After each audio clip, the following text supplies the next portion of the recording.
So we learned about the for-off loop to loop over arrays, which remember is an iterable, but we can also loop over objects, which are not iterables, but in an indirect way. Now we have different options here depending on what exactly we want to loop over.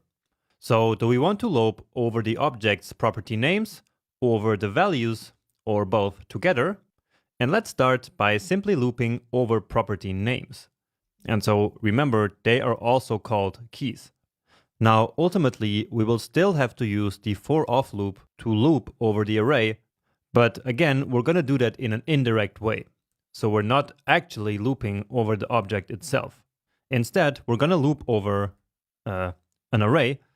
So let me show you how. So I'm going to call this day, and you will see in a moment why. And now off, and then I say object.keys,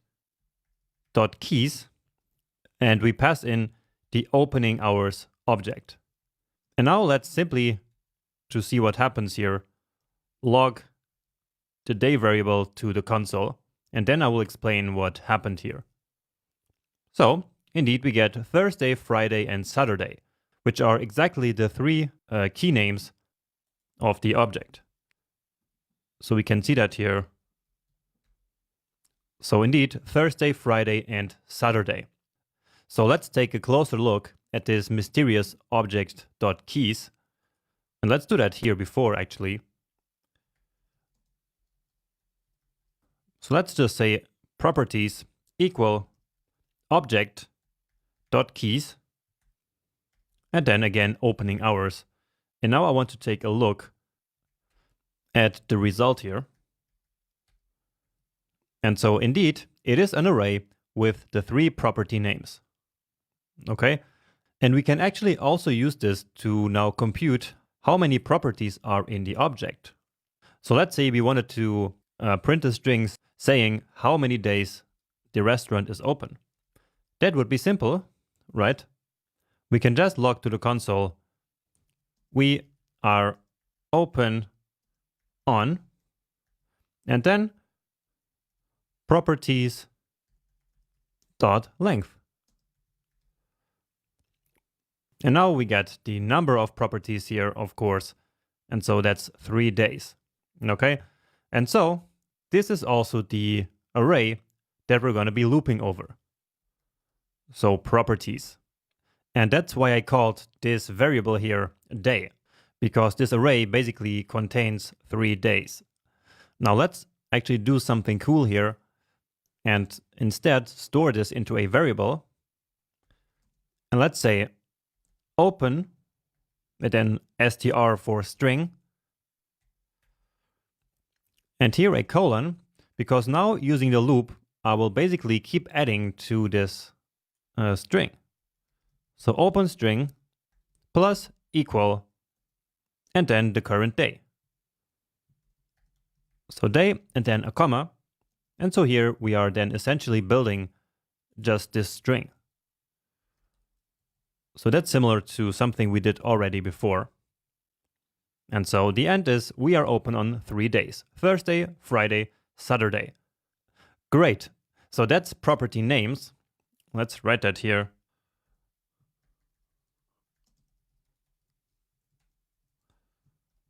Okay, but what if we actually wanted the property values themselves? Well, then we would simply use object.values. So let's also store this here. And of course, then we need to pass in the object itself. So that's again opening hours. Missing the equal sign. And now let's just take a look at the values. And indeed, these are exactly the 3 values that we specified right here. So this value here, right? So open 12, close 22, this one and this one, right? So before we had the keys, now we have the values, and there is no need to now loop over them again, because it's going to work exactly the same as here. Okay? But now, to really simulate to loop over the entire object, we actually need the entries. And so entries is basically names plus values together. And we already saw the entries before. So when we looped over the array, and I think that's going to be somewhere down here. Oh, and actually I already passed it. So indeed, here it is. So here on the array, we called this entries method. And so the entries return the index number and the element itself.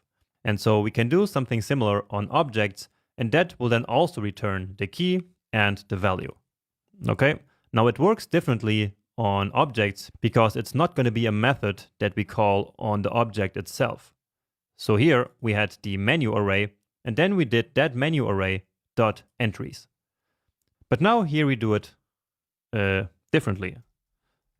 So we use again object dot entries, and then we pass in once again the opening hours. So this distinction between the array and the object is important as we loop over the entire object. Okay, I actually run into that problem myself at some point. So that's why I'm telling it to you. But anyway, let's store this again into a variable. And so then you have all the three versions here nicely organized in your code. And let's take a look here at the entries now. And so, as you might have expected, we now get an array. So all of these keys, values, and entries basically transform the object into an array. And then here we have first the key and then the value. All right. And so now we can use this to basically loop over the object. So for, and now let's start by writing the of. I will just call it x for now, and then we will take a look. So x of the entries that we just generated, and then let's just log them to the console. And so let me get rid of this one here. All right, so that's weird. Oh, it's because, of course, I want to log x. Oh yeah. That's correct. So now we have each key and each value. All right. Now we want to print to the console a string like this. So on the weekday, and so that is the key. And so I'm using these variables here before I actually defined them. So to make it easier to say what we want to define. So for example, on Friday, we open at, and then we're going to have an open variable and close at close. So how will we do this? Well, just like we did with the arrays, we can use this structuring right here. So let's do that. The first one is the key, and remember the second one is the value. So we could do this, but we already know that this here is an object, right? And so, therefore, we can also immediately destructure that object here. So, fair enough. Open and close. So the two variable names inside of that object are open and close. And so here we specify exactly these property names, and so they get destructured. And therefore, this works.